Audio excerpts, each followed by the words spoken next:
Hello friends.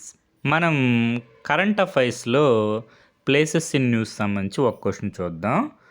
ఈ question మనకి UPSC వారు కండక్ట్ చేసినటువంటి కంబైన్డ్ జియో సైంటిస్ట్ ఎగ్జామ్లో అడగడం జరిగింది.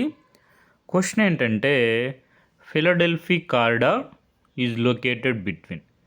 ఫిలడెల్ఫీ కారిడార్ ఎక్కడ ఉంది అని క్వశ్చన్ అడుగుతున్నారు. మనకి ఆన్సర్ వచ్చి option C, Gaza and Egypt. గాజాకి ఈజిప్ట్కి మధ్యలో ఫిలడెల్ఫీ కారిడార్ ఉంది. ఈ విధంగా మనకి ఇజ్రాయెల్ న్యూస్లో ఉంది. ఇక్కడ ఉన్నటువంటి ప్లేసెస్ అన్నీ ఒకసారి చూసుకోండి. మనకి యూపీఎస్సి సివిల్ సర్వీస్ ఎగ్జామినేషన్లో క్వశ్చన్స్ వచ్చే అవకాశం ఉంది. Okay friends, thank you for watching.